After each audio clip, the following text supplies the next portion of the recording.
You were listening to From Sobriety to Recovery with Jesse Mogul, episode 192. Let's get to the show.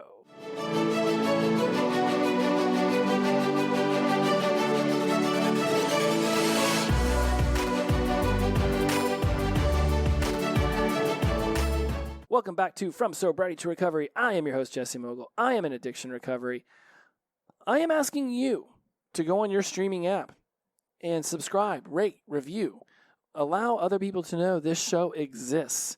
Algorithms still work. It's still a thing. And I have been noticing a lot of new people showing up to the show. And that is probably because those of you who are out there talking about it. And whenever you subscribe, when you rate, when you review, the algorithm says, hey, look at all these people checking out this podcast. Let's introduce it to other people. And you'd be amazed how much helpfulness that can be to this show.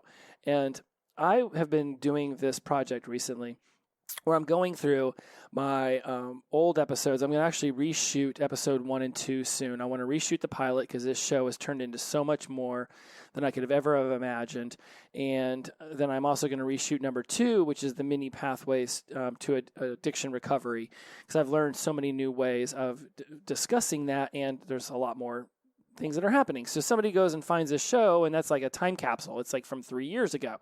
So not all of this information is as evergreen as I would prefer. So in this process of going back and looking over episode 1 and 2, I've decided to go through and add in different things to the show notes for all the episodes, take away some of the clickbaity titles I was using a couple years ago, and just have it exactly be what the episode's about. So like emotionally triggered versus emotionally grounded, rather than, something clickbaity like never argue again, right? Like let's just have it be what it's about. And so in this process of going through 190 some episodes, I've just been tapping into so much of this old material that I've talked about. And it's all part of a bigger, wider project where I'm actually going to create a book of my top 50. Right now we're aiming it at 50 episodes. So hopefully this is something I wanted to have done this year. A lot of things went down this year. So I said, okay, let's set this out for a 2023 project. So I'm actually writing an NLP coffee table sort of bathroom book that I'm putting out with my co-trainer who I teach NLP with, Aubrey Pohl. You'll recognize that name. She's been on the show. We're actually writing a book based off of the class that we teach. And then in the process of doing that, I'm also going to be creating this From Sobriety to Recovery book. So these are two big projects that I'm super pumped up about for the year of 2023. And part of that is going through and looking at these episodes and listening to them again. I've transcribed all of them so that I can now go through and chop them all up and turn them into a book for y'all. And that'll be available in 2023, and I'm super excited about that. And that leads me to today's episode. We're going to do a bit of a year in review and talk about some of the episodes we've done in the past, but we're going to encircle it all around this idea of who do you want to be while you're doing this? And we'll expand upon it, but it's all going to be fueled around this idea of who do you want to be?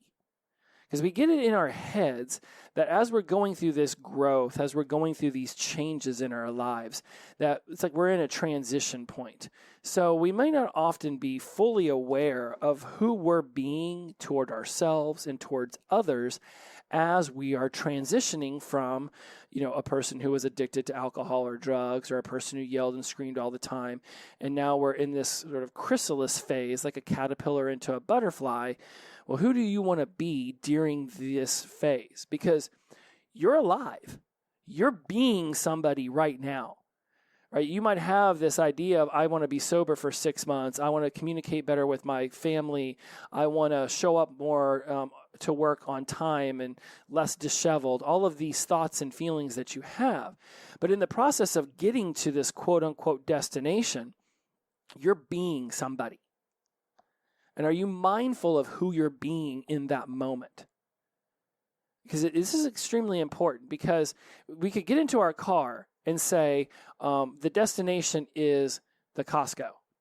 And we know the route, and we got girlfriend sitting next to me in the car. Now, who am I going to be on this drive to Costco? Am I going to be somebody who's talkative and starts up conversation and laughs and enjoys the ride? Or am I going to be somebody who's pissed off at all the traffic around me, is upset about the weather, is cold, is feeling grumpy because I didn't eat enough food that day or I didn't get enough kisses the night before? So I'm going to be isolated and disconnected, and I'm going to be this different version of myself than who I could be. And could is all subjective to your perspective. You have to ask yourself, who do you want to be while you're doing this? Who do I want to be while driving to Costco? The laughy, friendly boyfriend, or do I want to be the quiet, isolated, and disconnected boyfriend? Either way, we're going to get to Costco. But what happens along the way could drastically create a different set of circumstances, a different experience of being at Costco. Right? You get out of the car and you're laughy and you're happy. All right. Now all of a sudden you're walking around Costco and you're continuing that laughy happy. But I could go to Costco and been isolated and disconnected in the car the entire time. Now we're going to go in there. You think you're just going to flip a light switch and just immediately be laughy and happy and connected? Or do you think that your natural experience of what you did in the car is just going to carry over into Costco? Now you're walking in there and you're isolated and you're disconnected. Now it's just a miserable experience. And you are watching other people do this constantly. Right? You see those couples at the restaurant who seem like they're nonstop things to talk about, and they're all super chatty. And then you see the other ones that are staring at their phone, and they barely talk to one another. Right? Who do you want to be while you're eating dinner? Connected and loving, or disconnected and staring at your phone and isolated? And this is why this is so important, because we can get it into our heads that we have this destination, 6 months sobriety. We have this destination, complete the 12 steps. We have this destination, do the inventory. And so who are you being during that? Because you don't just get to show up there and like whoever you want to be come at the end of that journey. Right? And there's all these little journeys. And life is a journey, not a destination. But there are little destination points. There are like rest stops along the way on the highway, right? That's not where I want to. I'm not stopping at a rest stop and being like, sweet, made it to the rest stop. That's it. Let's just hang out here for 3 days and we'll go home. No, we're making it to Graceland. But who do you want to be along that trip? And there will be those little pause points where you can say, okay, well, who have I been up to this point? Am I happy with who I'm being? Am I content with who I'm being?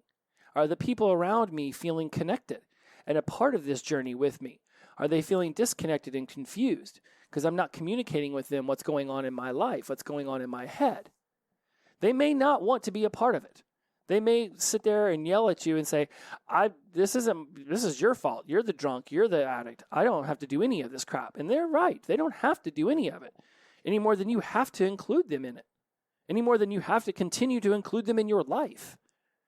There will be some hard decisions to be made as you grow in your life on who you want to continue to have around you. And just like you will be making those decisions, so will they.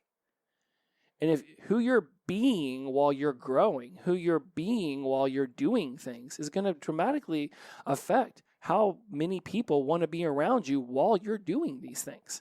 Just like it's going to dramatically affect how often you want to be around people while they're doing their thing. It can sound almost like a riddle, but I'm noticing this not only in my own life, but in the lives of the people in the tribe and the meetings I go to, and I'm super involved in the community, and I'm just noticing it all around. Like you have a choice. Like you got to go outside and dig a ditch, right? Who do you want to be while digging the ditch? Pissed off and angry, or happy and jovial? Right? It's like you think about some of those people who work in like the oil fields and stuff like that. Like they could be choosing to laugh and make jokes and turn it into, you make the, what is it that saying is, make the best out of a bad situation. Well, a bad situation is a judgment on your part. It is just, let's go dig ditches. We got to dig a ditch. Now, is it going to be fun and enjoyable? We're going to share some stories and listen to some good music, or are we going to be miserable and yell at each other the entire time? Either way, the ditch has to get built. It has to get dug. So who are you going to be? And as you're deciding who you're going to be, start to internalize where the shifts in you can begin to take hold. And this is a lot of fun Because who we were back in our active using days is more than likely not who we're going to want to be in our sobriety and recovery days. But those are programmed habits. To be flustered or to be short-tempered or to lack patience, to be inconsolable, to be argumentative. Like those may have been some of the behaviors you adhered to whenever you were actively using. You're not going to want to be that version of yourself in sobriety and recovery. Patience and connected and loving and inspired or peaceful or imaginative or being able to compromise. Like these might be more of the feelings and the thoughts you want to have about yourself. Those are going to be the actions you have.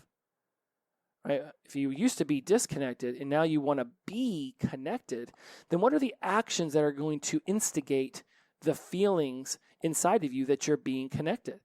And will the other person that you are seeking to connect with feel the connection you are seeking to create between the two of you? Because you might think connected is sitting on the couch, and they might think connected is going on a hike. Have you had a conversation around your intentions? If your intentions are to be more connected with your, let's just go with wife, because I'm a dude. So it's like, if I wanted to be more connected to, let's just go with my girlfriend, because I have one of those. I want to be more connected. I might think sitting on the couch and holding hands is connected. She might think being in the kitchen and cooking together is connected. Now, if I've never asked her, what would elicit connection within you right now in this moment with us, then I'm just going to assume that my way of feeling connected is her way of feeling connected. And that's not the case. She might think, I'd rather cook with you. I might think, I'd rather hold hands with you on the couch. Okay, let's go cook, and then we'll come in here and we'll eat the delicious food, and then we'll watch a TV show, and we can hold hands on the couch. And now we both get to feel connection. Now, I'm not saying I don't feel connected cooking, nor am I saying that she doesn't feel connected holding hands. Don't get lost in the sauce here. It's important for you to take from this portion of the podcast that if you're not asking them questions to find out what will help you two connect in a way, then you're missing out on an opportunity to really make that connection.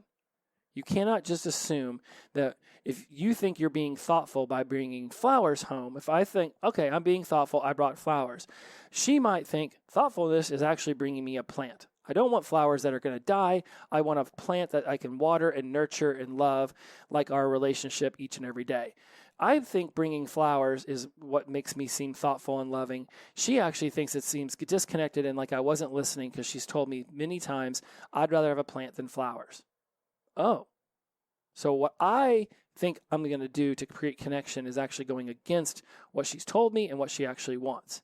And you can go read that love language book. You know, there's acts of service and there's physical touch and, you know, there's, I don't remember them all now. Not the point.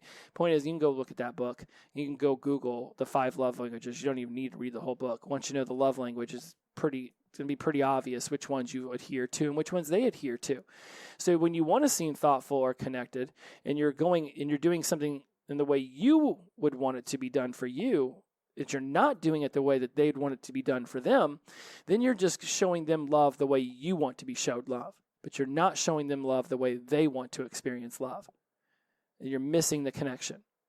So when you say, okay, Jesse, so how do I want to be while I'm reconnecting with my loved one as I journey through sobriety and recovery? That's where the conversation needs to happen. That's where the communication opportunity is. And this is going to be something that's going to stop you, is the fear of feelings. All these feelings. It's the fear of feelings. It's funny because fear is a feeling and that we're afraid of feelings. The worst thing generally, and I want to be very mindful not to make this a universal quantifier using words like always and never and every time, but I'm going to be very, very deliberate with my words here. Frequently, like most of the time, the worst thing that can happen is a feeling. The worst thing that can happen from an action you take, there's going to be some thoughts and some feelings. All right, I go back and I think, and let me throw out a few examples here. of the worst thing that can happen is a feeling. Right. I go back to like being in high school and having, I remember middle school, had a huge crush on this girl named Alyssa. Huge crush. And I'm like 7th or 8th grade. I don't even know what crushes are. Looking back at it, I was just a little kid, didn't even know what hormones were, and huge crush. Now, I'm pretty positive at this point in my years, and I've actually ended up getting to know this girl in high school, that she did not share that crush. There was no part of her that shared that crush in middle school. Right, but I also don't ever really remember asking her out. And I remember not asking her out because I was afraid of being told no. Now, why was I afraid of being told no? Because there was going to be a feeling associated with the word no. Feeling rejected, feeling not good enough, feeling that I was less than, questioning what could I do to make myself more, pleasant to this young lady in order for her to like me. So now I feel unlikable and all these feelings. And I never asked her out. So I just that weird 7th grader who just looked at her a lot, right? Which wasn't going to help the situation at all, right? But back then I was like so afraid to just ask her out because one way or another, right? So you're told no. Okay, well that's a bummer. I guess I'll have to go like somebody else now. I guess I'll have to go meet somebody else and try to see how that will go. I never asked her out. So I was just this creepy little 7th grader who just stared at her a lot. And where did that start to manifest later on in life, right? How many times did I see a pretty girl across the bar? Or how many times did I see a pretty girl in class and didn't go up and ask her out because I was afraid of being told no because I would have to feel some negative emotion. Now at 46, I've moved through all of those. I mean, yes, I'm in a very loving relationship, so I have a girlfriend now, so I don't have to worry about going out and meeting anyone. But before I met her, I was not at all afraid to ask girls out.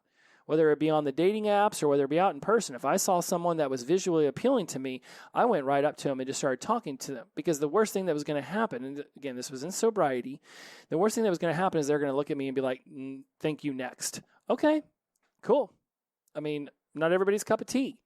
But I'm also 40 years old, and I'm like, you know what? Seize the day, carpe diem, you only live once kind of shit, right? When you're younger, it's almost like you feel like you've got an infinite amount of time, and so you sit in these negative emotions that suck. Instead of just taking the action that would at least give you an answer. Right? Didn't take action in 7th grade. That actually manifested itself a lot when I got to college, right? Rather than asking out girls that I thought were attractive, I just showed up with all the party supplies. So I had all the drugs, I had all the alcohol. Inevitably, the girls who were into drugs and alcohol would come up to me. They start showing me interest, probably because of the drugs and alcohol, right? But at least I didn't have to feel the rejection. If I knew a girl already liked me, that was the girl I was going to go up and talk to. May not have been the best match for me, but you know what? I was 18 years old, so I'd rather go with the quote unquote sure thing than have to step outside my comfort zone and actually go up to someone I found attractive, even though they may not even know I exist, and ask them out. Because you know what? The best case scenario was that they said yes, right? But we think the worst case scenario is that they say no. But the worst case scenario is actually that we miss out on the best case scenario. That's the worst case scenario. The worst case scenario to you stepping into sobriety and recovery, all fucking in, man. All in. The worst case scenario is that you do not get to experience the pure vibrancy that comes from waking up every single day sober, without a hangover, clear-headed, clear-hearted. That's the fucking worst case scenario. Not that you'll lapse, not that you'll relapse, not that your husband or your wife won't embrace this new you, not that your job won't take you back, or not that you won't be able to go back and make amends for all the wrong that you've done. Those are all things, absolutely. But the worst case scenario is you miss out on the best case scenario, which is just getting to live a life where you're not constantly afraid of how you're going to behave at night. We think, the worst case scenario is I get sober and that my wife doesn't take me back, the job doesn't take me back, the dog doesn't take me back, like, we're reversing a country song or something. But no, that's just a scenario. But that's not the worst case scenario. The worst case scenario is that you don't get to experience what life can be like not being intoxicated.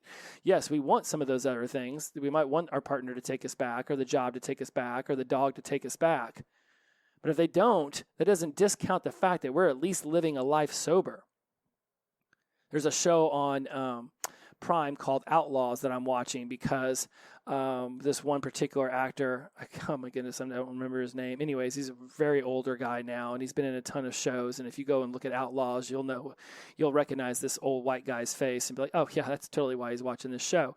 It turns out I love all of the people who are in the show, but specifically wanted to talk about this one woman who plays like a lady, something highfalutin, rich English chick.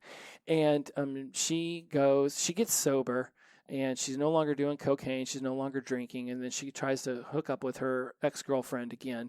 It turns out her ex-girlfriend is engaged. So she's been sober for X amount of time, not drinking, not doing drugs. She's so happy to tell her ex-girlfriend this to get to hopefully that they become girlfriends again. And they don't, because she's engaged. And so it's not going to work out. In the very next scene, she's ransacking her flatmate's house trying to find her bag of coke and all of his booze. And so now that's horrible. All that sobriety gone because she didn't get the answer that she wanted. So to her, the worst case scenario was that this girl said no.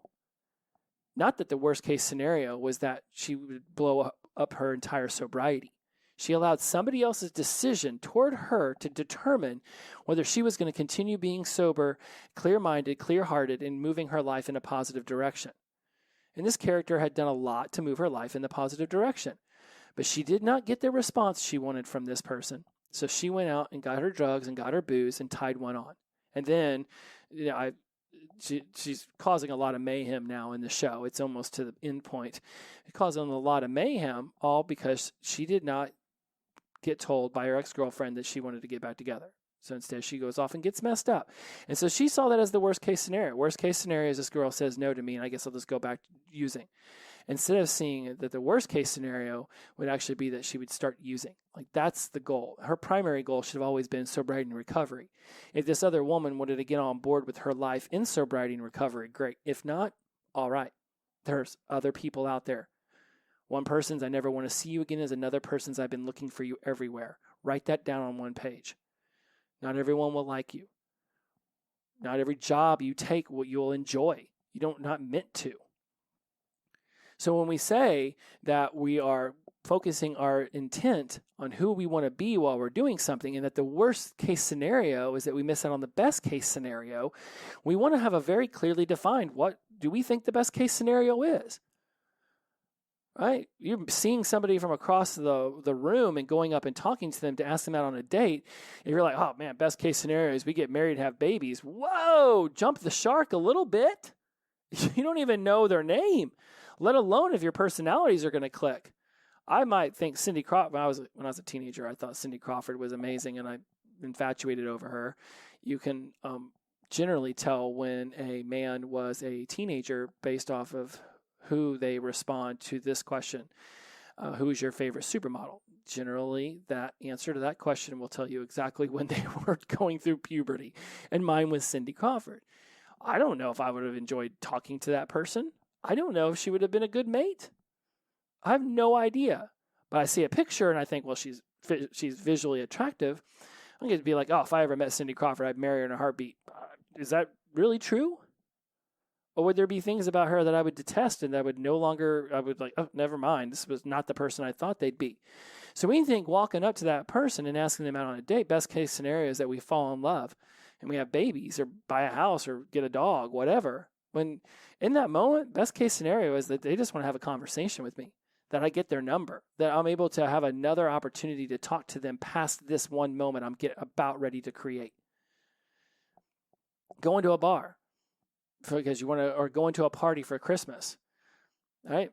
The best case scenario is that you leave that place sober. Anything else that happens in between is just what happens. And that's when you can say, okay, what person am I going to be while I'm at this Christmas party? Right? I'm going to be the person who's sober. I'm going to walk around and talk with people. I'm going to be very intentional about my behaviors.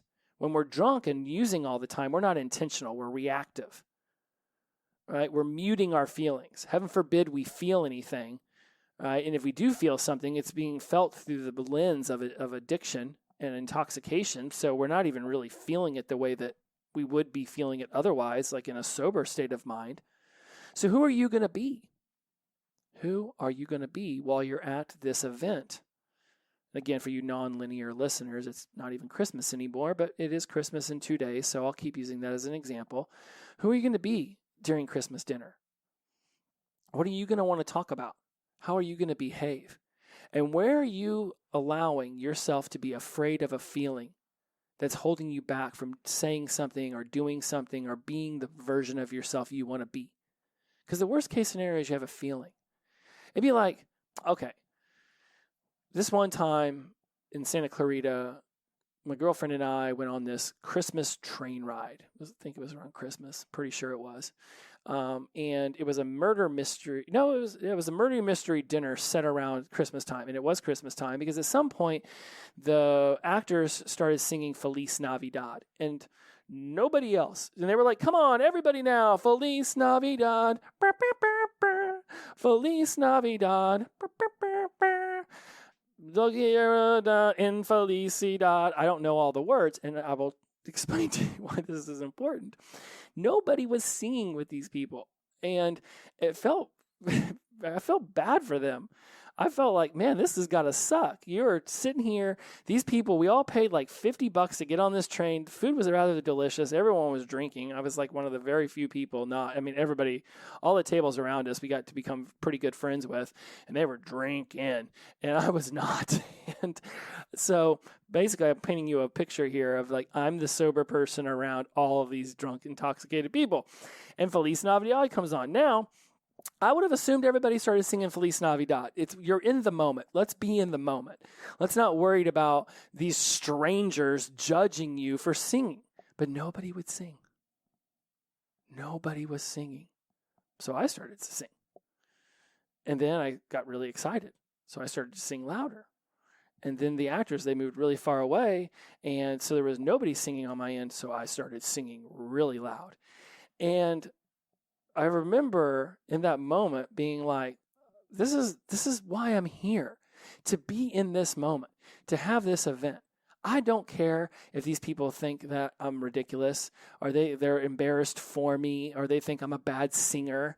Like, it's a song. The music's playing. These 3 actors, or how many ever there were, they're singing. This is the portion where we participate. Let's sing. So I sang, and I didn't know the words, and I'd even like blah la la la in Felicidad. Like, I just went with it.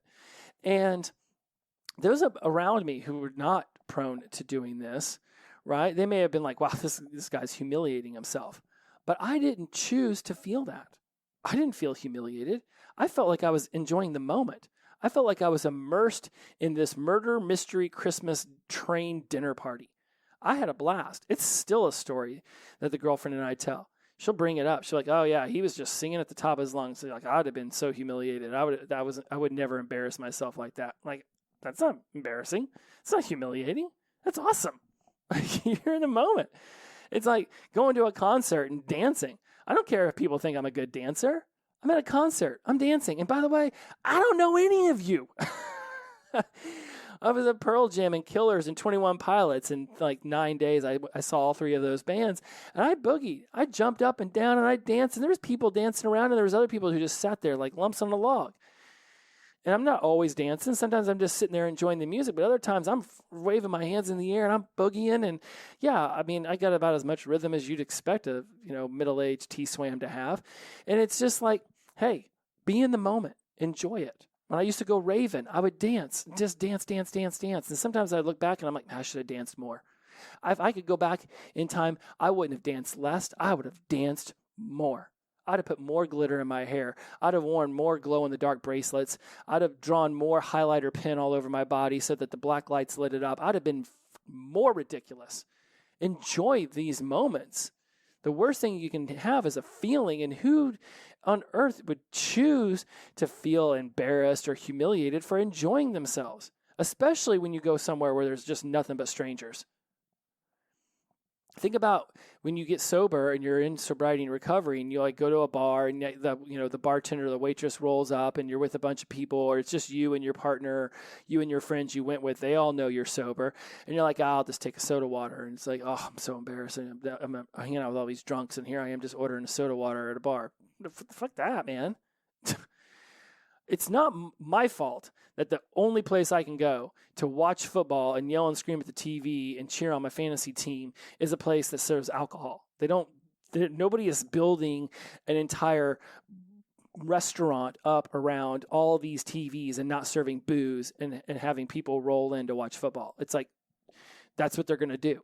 Society has built this up. If I want to go somewhere and watch a sporting event, I've got to go to a place that where most of the time, not all the time, I've got to go to a place where there's people drinking alcohol. But I'm not embarrassed that I say I want a soda water. I want a soda water. I don't have any emotions around it. Not embarrassment, not confidence, not happy. Well, maybe a little bit of happiness because, hey, fuck it, I'm sober. But it's like, I'm neutral. I want soda water. I'm not like, oh, this person was probably hoping I'd rack up $100 bill on beer and vodka shots so that they could make a bigger tip. Hey, I'm here to watch the game, spend the money I spend, and tip you off of that. Oh, don't worry. If you're attentive and keep my soda water full, you'll definitely be getting a 40% tip from me, because instead of spending $100 on booze, I've only spent $30 on food. I got plenty of money to tip you. You should be more concerned about that person over there on their 11th shot of Jaeger. Right? They're half cockeyed when they see the receipt, and they're just scribbling all over it. And before you know it, you got 5 on 100. At least for me, you know you're going to get a good one.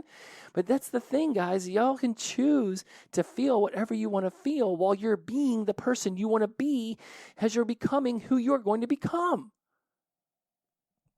It's beautiful. It's beautiful. And as you wrap up this year and you really look back on what you've achieved, the things that you wish you would have achieved, any of those kind of emotions around that, I just want you to write it down on a piece of paper. Who do I want to be while I'm blank? Who do I want to be while I'm working my way through the steps? Who do I want to be while I'm driving to Costco? Who do I want to be at this dinner party? Who do I want to be? And then be intentional with your actions. If you say connected, if you say loving, if you say these things to yourself, I want to be connected, I want to be loving, do you have a parameter for what that is going to look like and feel like and sound like to you? And do you know how it's going to look and feel and sound to the other person that you're doing this with? Have you had that conversation? And this is where I brought up the feeling part. One of the reasons that we get so afraid to have these conversations is because we're afraid of the feeling that might come from them. I've had some tough conversations with a girlfriend about what's going on in my own life and in my own recovery. And no, I don't always get the response that I want, but at least I got a response. At least now I know where she stands. At least now I know her perspective. Whether it elicits happiness or sadness in me is a choice that I can make. But if I didn't have the conversation at all, then I'm just throwing darts in the dark. Then I'm trying to show her connection and love when that may not at all be what she's going to experience from that. The worst thing that can happen is a feeling. So talk to the people around you. Find out what it's like for them to feel loved and connected or a part of your sobriety and recovery journey. And then ask yourself, who do I want to be as I'm going through this? It's extremely important because if you're not intentional with that, you could be short-tempered, you could be isolating, you could be disconnected, right? And then you think, well, I'm going to work my way through the 12 steps and I'm going to come out on the other side of this and I'm going to be completely connected. I'm going to be completely loving. It's like I'm just going to pop out of this cocoon and I'm just going to be this magical butterfly. But if all the other people around you have felt is disconnection and disassociation and a lack of desire to include them in it, and then all of a sudden you've made it through your steps, you've made it through this part, and now you're like, all right, guys, that's it. I'm the butterfly now. Let's all be awesome and loving and caring. And they're like, well, we haven't been a part of it up till now. Why all of a sudden do you want us to be a part of it now? You stepped away and you did all of this stuff with these other people in these meetings, and then you came home and you shared nothing with us, and now you're through it all, and now you're like, I'm here, party, let's be awesome with each other. And it's like, well, we've been sitting over here waiting for you to invite us to participate in this whole thing, and you never did. Or you didn't ask us how participating with you would have looked and felt, and you didn't articulate how participating with you would have looked and felt. Because it's not just their way of interpreting participation that's important. It's you letting them know what their level of participation is important to you. It might be like, hey, I want to go to these meetings. I just want to work with all this stuff. And whenever it's all said and done, we'll talk more about it. But for now, who I want to be for you when I come back from these meetings is I want to be connected. I want to be loving. I want to be supportive. I want to show you that I'm somebody you can rely upon and trust again. What would those kind of behaviors be for you? What would allow you to feel loved and connected and where I'm reliable and trustworthy?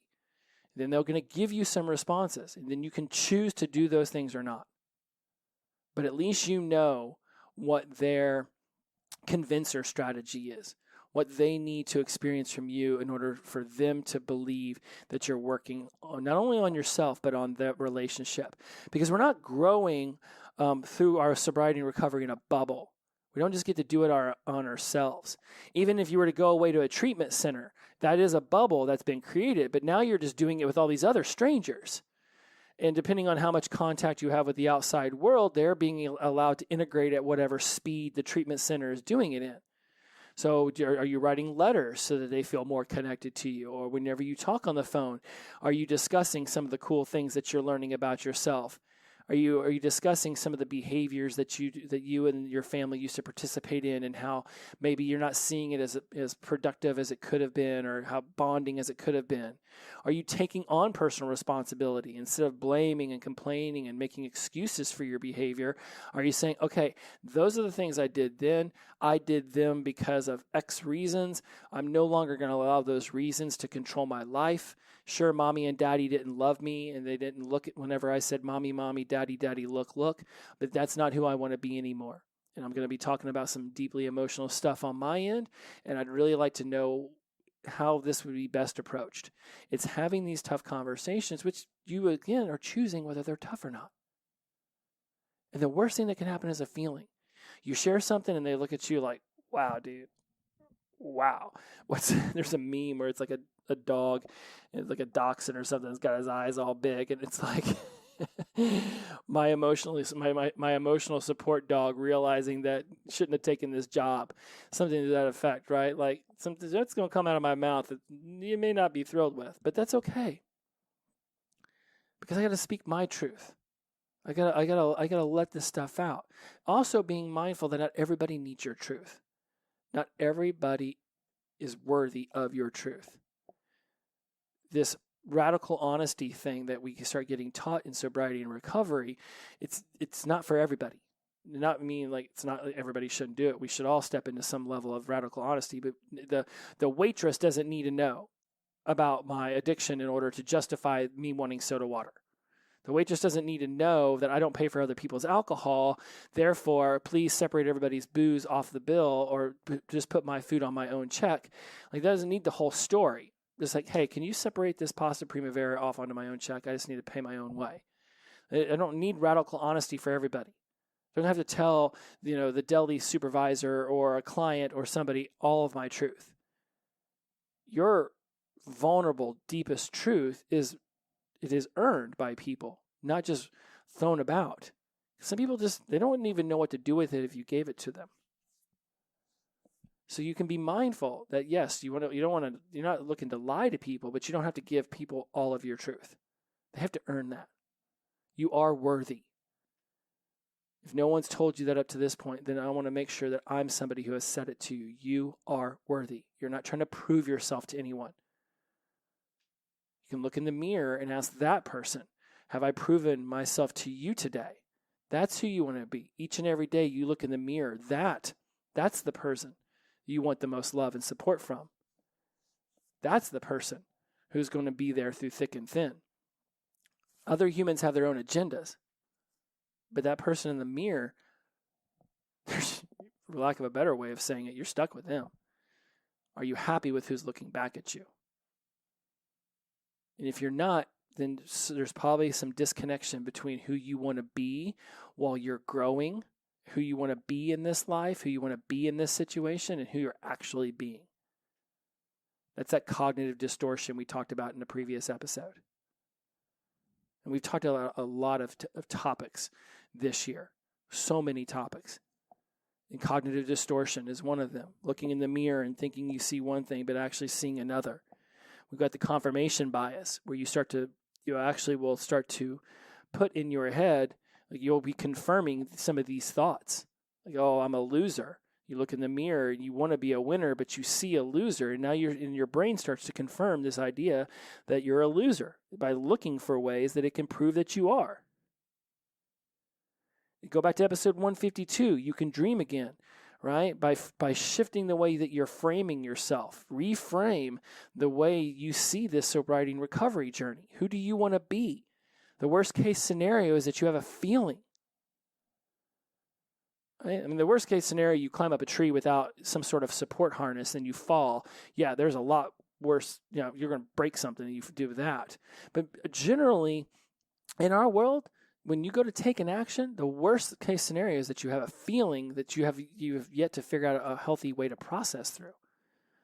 You're not generally doing things where you might break an arm. Generally, you're asking somebody for something. You're trying to participate in a connection moment. And yeah, they might say no, but they might say yes. And if they say no, you're still in the same place you were already, doing it on your own or figuring out another way of doing it. If they say no, they say no. But if they say yes, episode 153, we talk about impermanence. And I remember this came from a Dharma recovery meditation, right? These feelings, we're so afraid of feeling them because of some level of permanence we've attached to them. But feelings and thoughts aren't permanent.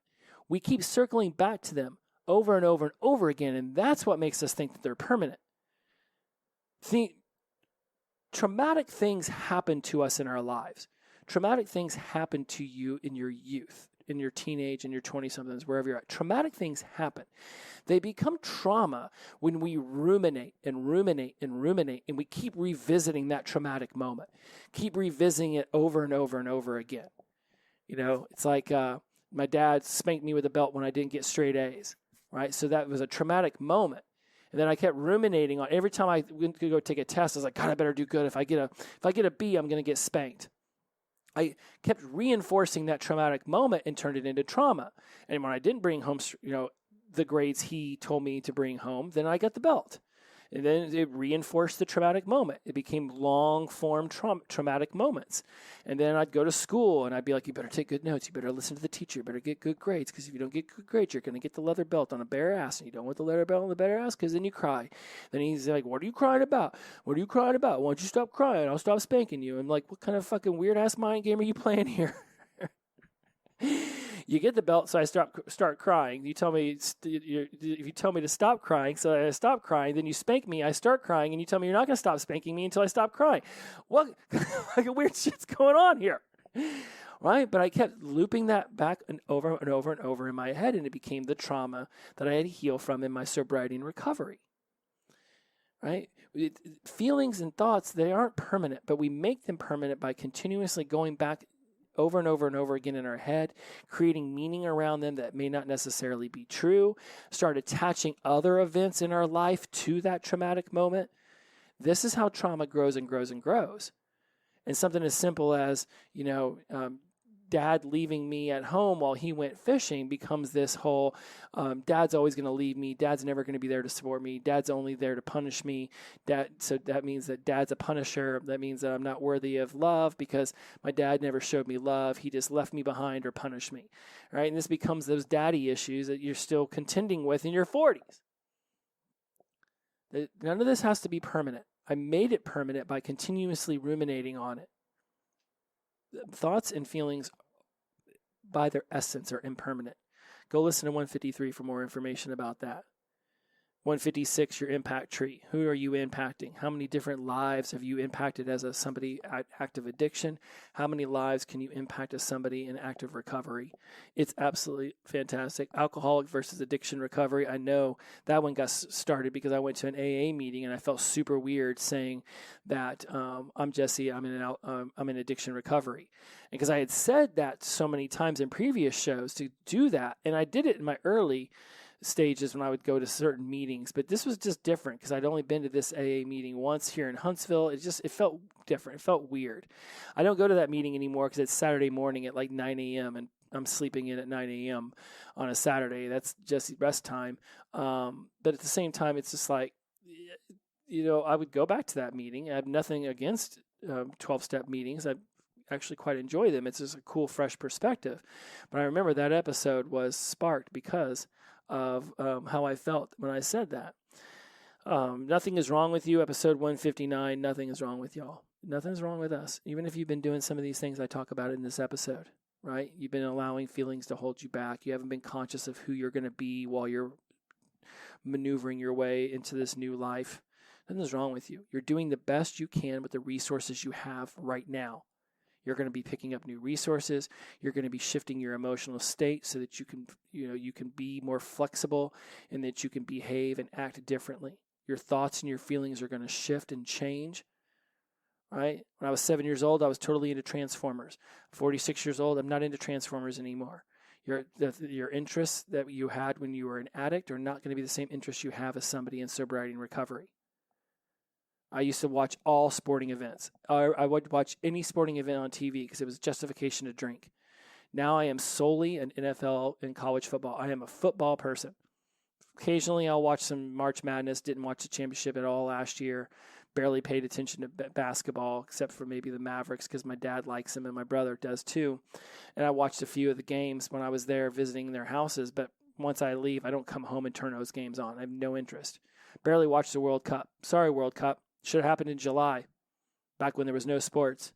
I didn't have more time for soccer. Barely have time for football. I'm running 5 fantasy teams over here. That's my interest now. I used to think I was a huge sports fan. I was just a huge getting drunk fan.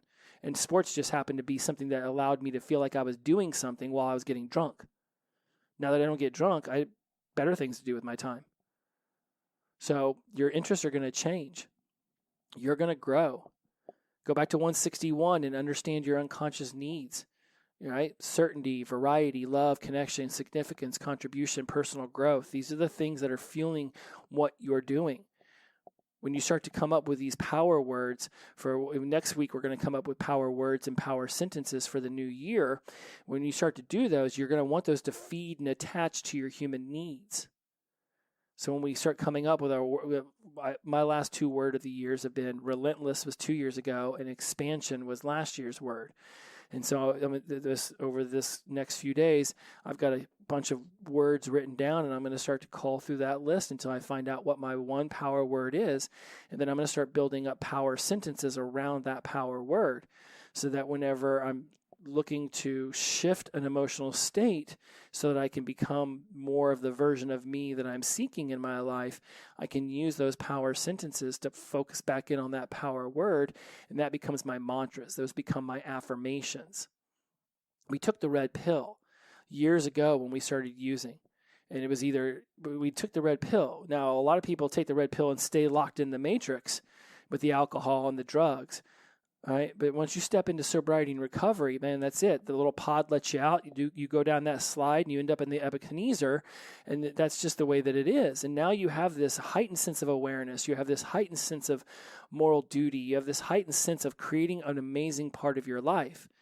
Those who stay in sobriety, it's like they're teetering back and forth between being in the matrix and out of the matrix. It's like they're not willing to get into the Nebuchadnezzar quite yet. If you're 100 and some odd episodes into this show, you have absolutely gotten on the Nebuchadnezzar. That's it. You took the red pill. You're ready to be more self-aware. You're ready to be goal-oriented. You're ready to question your beliefs and your decisions and your morals and your ethics and your values. Nothing is left unturned.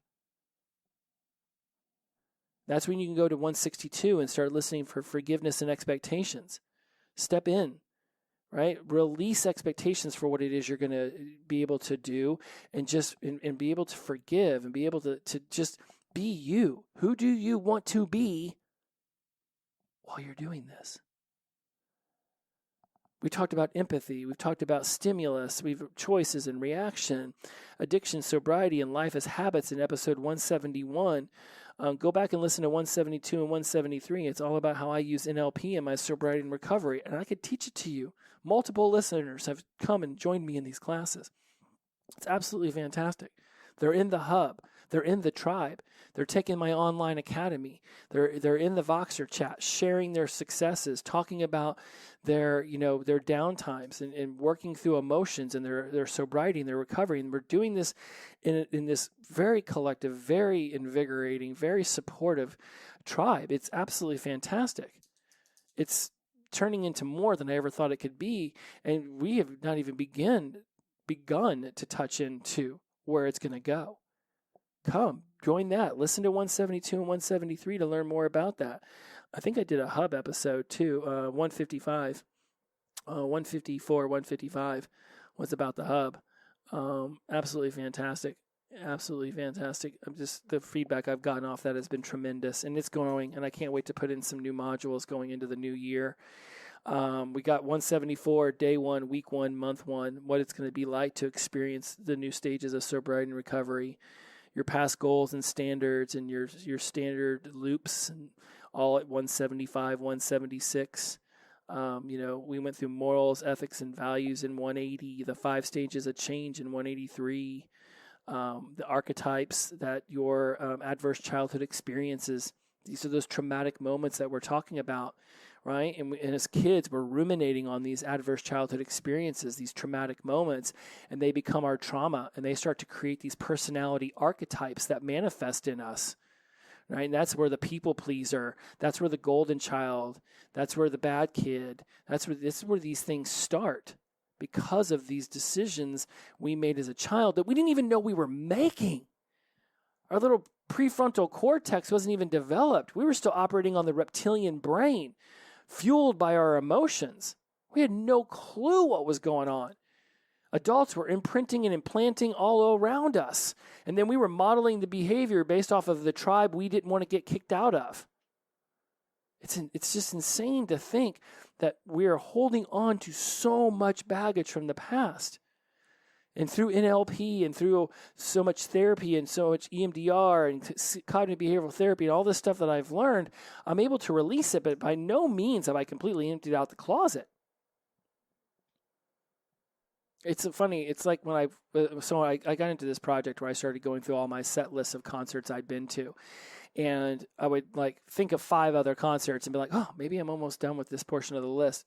And as soon as those 5 came out of my head and I went and screenshotted the set list and I put them into the file folder, more shows would show up. And what I realized is, as I discovered more and more shows and got them out of my head and took the screenshot off of setlist.fm and then put them into a folder and labeled them and everything, my brain no longer had to hold on to that concert, no longer had to actionably remember it because I'd already figured out another way to remember it. And I cleared up space. It was like deleting things out of the hard drive. And then all of a sudden, boom, more concerts would pop up. It was fascinating. And it was in that experience that I realized it's like when you take this traumatic, trauma-led moments and you take these adverse childhood experiences and you take them out of the closet and you lay them out and you work on healing them and processing those emotions, and then it's like, oh, awesome. I can release my 9th birthday when no one showed up, right? It's like, whew, and off in the wind it goes.